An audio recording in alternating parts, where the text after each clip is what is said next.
शिव जी का बहुत प्यारा भजन। औघड़ दानी के भावनवा गौरा कैसे रहबू ना, भोले दानी के भावनवा गौरा कैसे रहबू ना, कैसे रहबू ना ये गौरा कैसे रहबू ना, भोला दानी के भावनवा गौरा कैसे रहबू ना, औघड़ दानी के भावनवा गौरा कैसे रहबू ना, औघड़ दानी के भावनवा गौरा कैसे रहबू ना। अपने त खाल भांग धतूरा तुहू के खियई है, अपने त खाल भांग धतूरा तुहू के खियई है, तुहू के खियई है ये गौरा तुहू के खियई है, भोजन हो जई है सपनवा गौरा कैसे रहबू ना, भोजन हो जई है सपनवा गौरा कैसे रहबू ना,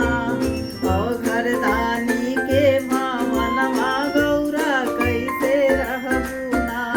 भोला दानी के भावनवा गौरा कैसे रहबू ना, गौरा कैसे रहबू ना ये गौरा कैसे रहबू ना, औघड़ दानी के भावनवा गौरा कैसे रहबू ना। अपने त पहिरे मिरिगा के छाला तुहू के पहिनई है, अपने त पहिरे मिरिगा के छाला तुहू के पहिनई है, चुनरी हो जई है सपनवा गौरा कैसे रहबू ना, चुनरी हो जई है सपनवा गौरा कैसे रहबू ना, औघड़ दानी के भावनवा गौरा कैसे रहबू ना, भोले दानी के संगवा गौरा कैसे रहबू ना, गौरा कैसे रहबू ना ये गौरा कैसे रहबू ना, भोला दानी के संगवा गौरा कैसे रहबू ना। अपने तरह टूटही मड़ैया तुहू के वहीं रखी है, अपने तरह टूटी मड़ैया तुहू के वहीं रखी है, महल हो जाई है सपनवा गौरा कैसे रहबू ना, कोठाया तारी हो जाई है सपनवा गौरा कैसे रहबू ना, औघड़ दानी के संगवा गौरा कैसे रहबू ना, कैसे रहबू ना ये गौरा कैसे रहबू ना, भोला दानी के संगवा गौरा कैसे रहबू ना,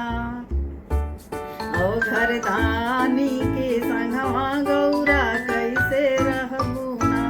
अपने लगावे अंग भभूति तुहू के लगवई है, अपने लगावे अंग भभूति तुहू के लगवई है, तुहू के लगवई है ये गौरा तुहू के लगवई है, पाउडर हो जाई है सपनवा गौरा कैसे रहबू ना, पाउडर हो जाई है सपनवा गौरा कैसे रहबू ना, औघड़ दानी के भावनवा गौरा कैसे रहबू ना, भोला दानी के भावनवा गौरा कैसे रहबू ना। अपने